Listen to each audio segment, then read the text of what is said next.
পরিবর্তন news channel, আপনার কণ্ঠ, আপনার পছন্দ। কলেজে ভর্তির অধিকারের জন্য এসএফআই কলকাতা লড়াই। স্টুডেন্টস রাইটস অ্যান্ড শিক্ষার অধিকার। আমরা পরিবর্তন নিউজ চ্যানেল দাঁড়িয়ে আছি আমাদের শিক্ষার জন্য, আমাদের অধিকারের জন্য। এসএফআই কলকাতা ভবিষ্যতের জন্য লড়াই করছে।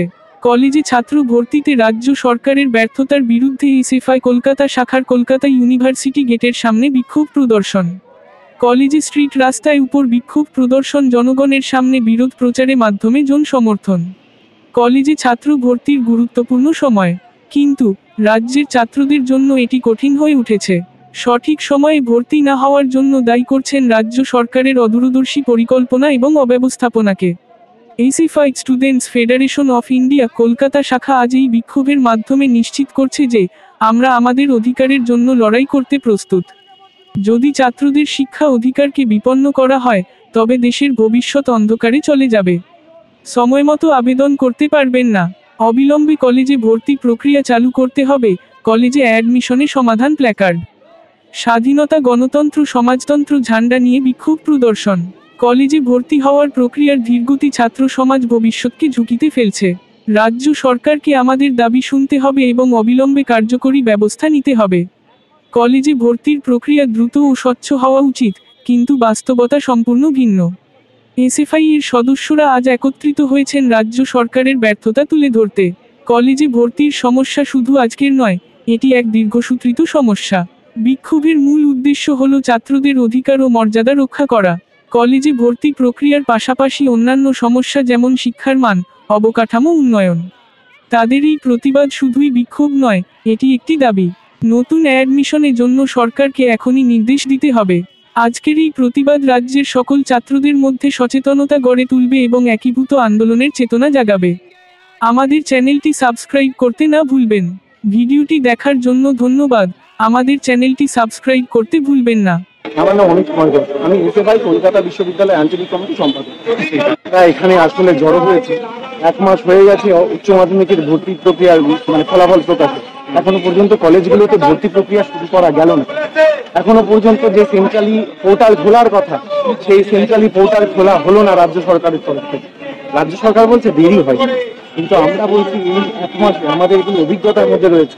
আগের বছরও আমরা দেখেছি প্রায় 4.5 লাখ শিক্ষার্থী যারা আসলে শূন্য পদ থেকে গেছে, যারা আসলে কলেজে স্নাতক স্তরে ভর্তির সুযোগ, ইচ্ছা কোনোটাই দেখায়নি।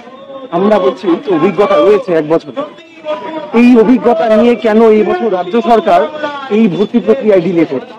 রাজ্য সরকার অজুহাত দেখাচ্ছে ওবিসি কোনো সমস্যা নেই। ওবিসি যা সমস্যা, সেই সমস্যা আসলে তৈরি করেছে রাজ্য সরকার। 2011 সালের পর থেকে ওবিসি লিস্টে যা জল ঢোকানো হয়েছে, যা দুর্নীতি করেছে, এই তথ্য তো রাজ্য সরকারের কাছে থাকার কথা। তাহলেও এই তথ্য এখনো ডিলে হচ্ছে কেন? সংশোধিত নিয়ম পাশ করার কথা বিধানসভা, এখনো পর্যন্ত সংশোধিত নিয়ম পাশ করিয়ে উঠতে পারলো না রাজ্য সরকার। ওবিসি প্রক্রিয়ার সমস্যার সমাধান করতে হবে, না হলে আসলে এই রাজ্যের প্রান্তিক, এই রাজ্যের সংখ্যালঘু এবং এই রাজ্যের পিছিয়ে পড়া মানুষেরা, পিছিয়ে পড়া ছাত্রছাত্রীরা আসলে ক্ষতিগ্রস্ত।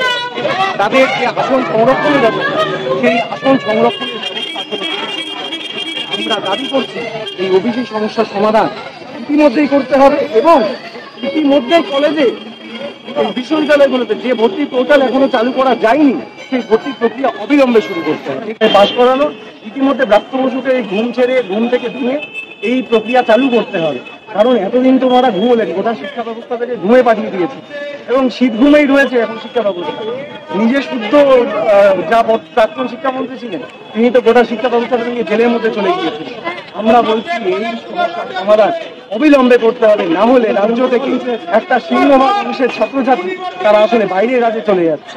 তারা আসলে যে প্রাইভেট ইউনিভার্সিটিগুলোতে, প্রাইভেট কলেজগুলোতে ইতিমধ্যে ভর্তি প্রক্রিয়া শুরু হয়েছে, তারা সেই কলেজগুলোতে ভর্তি হচ্ছে। আসলে শিক্ষার প্রাইভেটাইজেশন হচ্ছে। ওরা দাবি করেছিল এনইপি এই রাজ্যে হবে না, তার বদলে এসিপি। এসিপির মডেল আসলে কি এবং এই পিপিপি, পাবলিক প্রাইভেট পার্টনারশিপ, এই পার্টনারশিপ আসলে কি এবং প্রাইভেটাইজেশন, শিক্ষাক্ষেত্রে প্রাইভেটাইজেশনে মমতা ব্যানার্জি সরকার কি ভূমিকা পালন করছে, এই আমাদের জানা বোঝার মধ্যে রয়েছে। এবং আমরা জানি তৃণমূল সরকার এই যে প্রাইভেট এডুকেশন কলেজগুলো রয়েছে, সেই কলেজগুলো থেকে কি পরিমাণ টাকা এই তৃণমূল সরকারের কাছে এই নবান্নে এবং বিভিন্ন বাড়িগুলোতে ঢোকে। তো আমরা দাবি করছি যে শিক্ষার এই যে প্রাইভেটাইজেশন ইতিমধ্যে বন্ধ করতে হবে। শিক্ষার প্রাইভেটাইজেশন বন্ধ করতে আসলে উদ্যোগ নেওয়া উচিত সরকার, রাজ্য সরকারের। এই রাজ্য সরকারের এই উদ্যোগ নেওয়ার জন্য যা যা করণীয় তা অবিলম্বে করতে হবে, না হলে এসএফআই বৃহত্তর আন্দোলনের পথে যাবে। আমরা বৃহত্তর আন্দোলনের পথে কিন্তু ধৈর্য ধরে দীর্ঘ 2011 সালের পর থেকে আমরা আসলে ধৈর্য ধরে আসছি, আর ধৈর্য ধরার সময় নেই। এবার আসলে ইতিহাসকে কখনো ধাক্কা দিতে হয়, এই ইতিহাসকে ধাক্কা দেওয়ার কাজ শুরু করে হয়েছে। এই রাজ্যের ছাত্রদের, এই রাজ্যের শিক্ষকদেরকে বলি করতে আমরা খুব স্পষ্টভাবে বলছি, আর কয়েক দিনের মধ্যে যদি এই ওবিসির গম্ভীরতা না কাটিয়ে ক্যাম্পাসগুলোতে এই অ্যাডমিশন পোর্টাল খোলা না হয়, আমরা আগেও বলেছি ওদেরকে এবার ট্রাই করাবো, কম মারবো, কম ছোটাবো, জিওগ্রাফির বাইরে বেরিয়ে চলে যায়। আমাদের কিন্তু দোষ দিতে পারবেন না। এই রাজ্যের বুকে, এই বাংলার বুকে এই চোরেদের রাজত্বকে থামাতে এবং সাধারণ শিক্ষার্থীদের, ছাত্রছাত্রীদের নিজেদের অধিকার ফিরিয়ে নিতে বিশ্ববিদ্যালয় কর্তৃপক্ষকে জানাবো। তারপরেও যদি ফর্ম ফিল আপ শুরু না হয়, সাধারণ ছাত্রছাত্রীদের জীবন নিয়ে সিনেমিনি খেলার জন্য এই রাজ্যের সরকারকে কেমন নাচ নাচাতে হয় এইটা এসএফআই জানে। এই বলেই আমি আমার বলার কাজ শেষ করছি। ইনকালাব জিন্দাবাদ, এসএফআই জিন্দাবাদ।